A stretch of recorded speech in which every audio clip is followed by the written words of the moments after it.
Because when you push against somebody, even the subtlest model in your head, they should be different than they are, awakens in them at a very unconscious level, pushing back.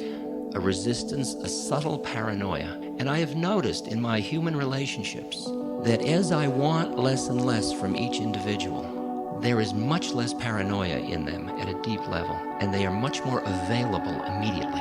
And the interesting thing is, what does it mean to be a safe space for another human being? A safe space means you don't have an agenda.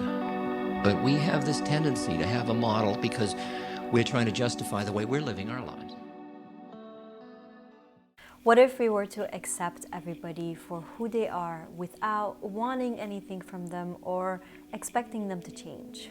I've always been fascinated by the complexity within human relationships. And I don't just mean romantic relationships, but relationships in general. I think as humans, we have this tendency, whether it is conscious or subconscious, to want to dictate, which is rather a harsh term, so let's say change someone else's behavior or life circumstances based off of our own expectations and our own needs, so that they fit into this mental image that we have created for our own lives and how we imagine them to play a role in it. In other words, I need you to be this, this, and that in order for my needs to be met.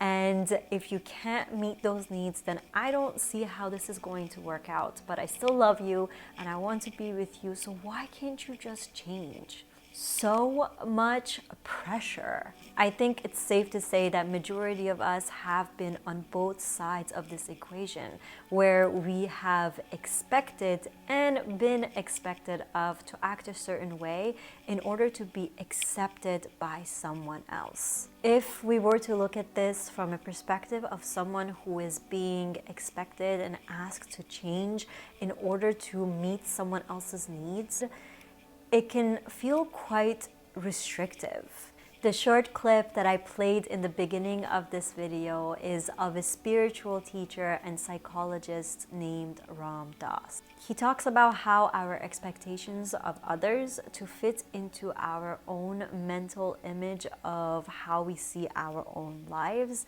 is often the thing that pushes them away. In other words, creates conflict. Yes, conflict.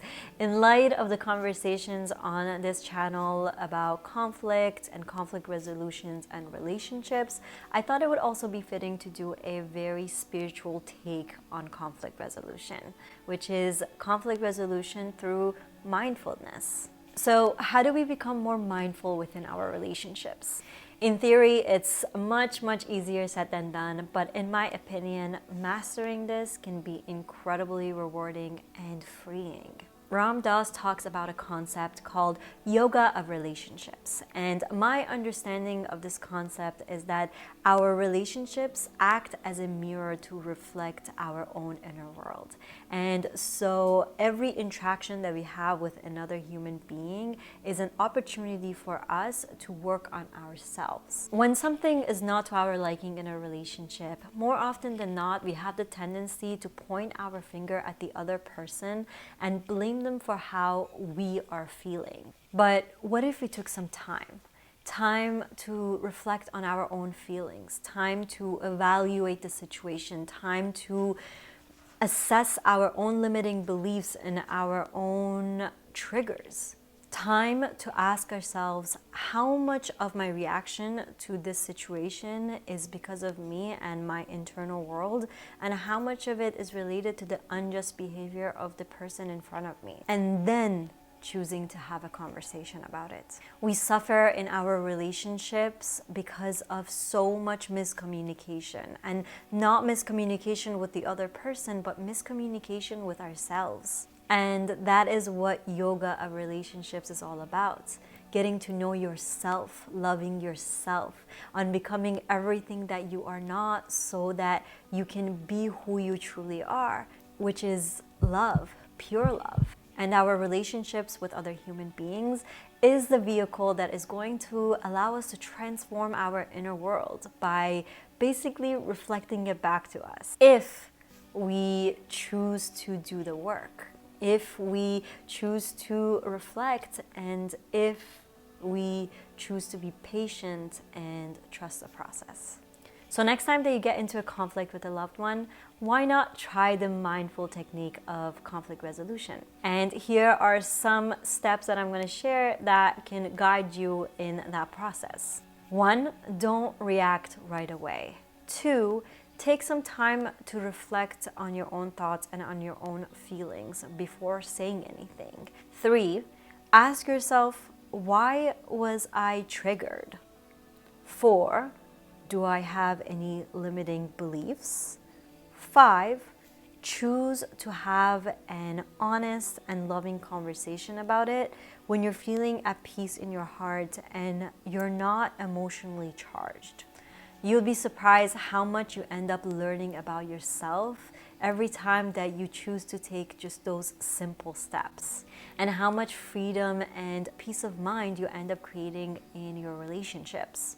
I like the image of the man in a rowboat rowing through the fog, and he hits another boat and he screams at the other boatman, "Why don't you look where you're going?"